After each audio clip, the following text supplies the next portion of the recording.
it's holding So there. there's a whole nother section of the system that we're going to be talking about. I'm going to dive deep into that, but I want to get your local forecast because it feels fine out there in South Florida.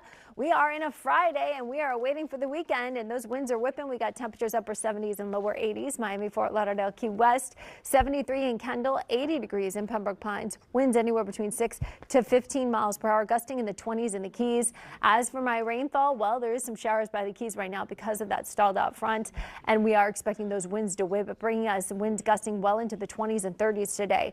Forecast model shows maybe a slight chance of a shower. Most of the shower activity will be occurring right now over parts of the Keys, and there's this one shower right by the Sawgrass Expressway and towards parts of Parkland and Coral Springs. Now, as we go down to the Keys, it's right by Key Largo in towards Isla Mirada and Duck Key. Here is what we're talking about with Tropical Storm Melissa. This system has winds of 45 miles per hour, but it's not moving. And look how large the proximity of the showers and storms. They stretch from the center of the system all the way south, basically taking up almost the whole central Caribbean.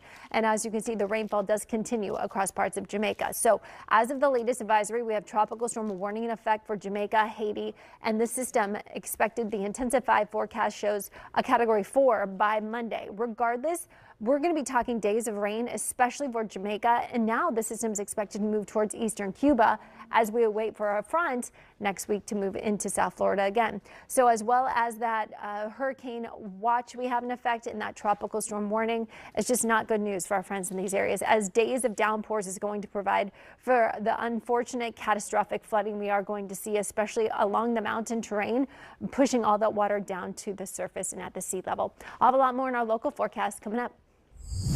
All right, good morning, South Florida. Let's take a look at your roads. Here's a live look at I-95 in Miami-Dade County. A lot of cars on the road right now, but not a lot of things slowing you down. We're major accident free in both Broward and Miami-Dade County, so that's great to hear. Let's keep that up. Let's take a look. Let's take a broad look at Broward County at our major roadways there. 75 north and southbound, we're all in the green. That's the same deal for 595 east and westbound, the Turnpike north and south, 95 and US 1 A1A. Everything's looking good right now. Again, nothing slowing you down. Construction projects are wrapping up. Let's go down to where we're seeing congestion typically this time of the morning. The Homestead area on Florida's Turnpike heading northbound. So you're going to get this from the Homestead area all the way through Cutler Bay up until you get to Kendall. That's when it clears. So if you want to hop over for a smoother northbound detour, you can take US 1 instead. Let's take a look at some drive times. 595 eastbound, I-75 to US 1 will take you 12 minutes. University Drive to US 1 will take you 7. Buckle up, Alexis. Today we've got the breeze starting to pick up. Downright windy to gusty winds all weekend long. As for this morning, it is still making our temperatures feel nice.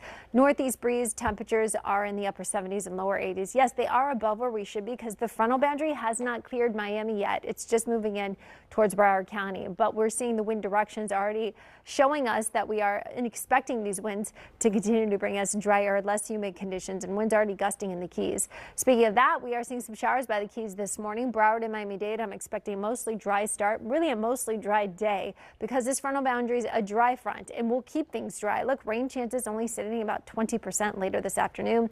Much of the shower precipitation I saw was over parts of Broward County where that leading edge of the front is moving southward now into Miami-Dade, and the showers are really focused on Isla Mirada, Key Largo this morning right by Layton Key. Let's go to the tropics because we are tracking Tropical Storm Melissa. Again, this story is something we're going to be talking about going into next week. Devastating catastrophic flooding is expected. Look at all the moisture associated with the system from Jamaica all the way south into the central and even eastern half of the Caribbean. There's rainfall. There's upper level shearing, keeping all that moisture to the eastern edge of the system. It is not even moving. And because of that, that's our big worry for our friends across Jamaica and Haiti. They're under our tropical storm warning as well as a hurricane watch. Category 4 hurricane expected with the system by Monday. And then it looks as though it takes a turn. It kind of jogs more north and then east and towards Cuba.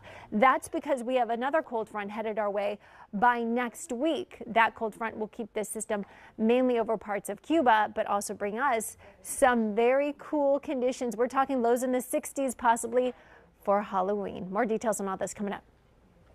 All right, let's get a check on your roads, starting with a live look at I-95 in downtown Miami. Things are moving right along. We're not seeing a lot of congestion. Construction projects have cleared. And hey, we're not getting reports of any major crashes in either Broward or Miami-Dade counties. Let's take a broader look of Miami-Dade County on our map. See all of that green? That means there's no road obstructions, nothing slowing you down, no active construction. So that's a good thing.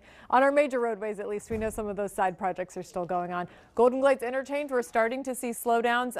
I-95 southbound is where you're seeing that orange. Orange isn't too bad. When we get in the red is when we're seeing the major slowdowns, but just note that the Golden Glades are starting to slow down, so a good time to leave would be right now. You won't experience it when it's in the red. That'll likely be in the next half hour or so. Let's take a look at some drive times for our Palmetto southbound commuters. Northwest 154th Street to the Dolphin will take you 28 minutes. I-75 to the Dolphin will take you 29. Buckle up. Okay, sorry. The duration of what we're looking at for the next 5 days keeps the system over the islands in the Caribbean, which is very unfortunate for our friends in these areas. There is a tropical storm warning as well as a hurricane watch in effect for Jamaica and parts of Haiti. And the rainfall is what we're talking about. We've already heard of devastating flooding that's been occurring, but we're also expecting at least another 1 to 2 feet of rain, not just for Dominican Republic or Haiti, but also going into Jamaica as we go into the next couple of days. So devastating conditions. We're going to be watching all of it because a lot of people here have family and friends there. So I've got you covered with that and your local forecast for us back home here. Coming up.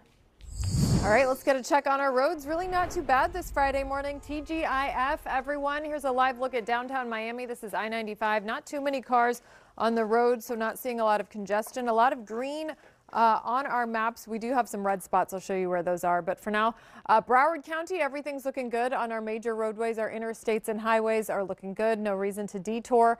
But as we get closer to the Golden Glades, that's where we're seeing orange and red. 95 southbound through the Golden Glades interchange right now. Expect 14 miles an hour. Once you clear the interchange, the speeds pick back up. I want to show you a spot just south of Miami International Airport, the Dolphin eastbound. We're seeing some slowdowns right now. Speeds clocking in at about 27 miles an hour. Again, eastbound. Westbound's just fine south of the airport. 595 eastbound drive times. I-75 to US 1 will take you 12 minutes. University Drive to US 1 will take you 7. Buckle up.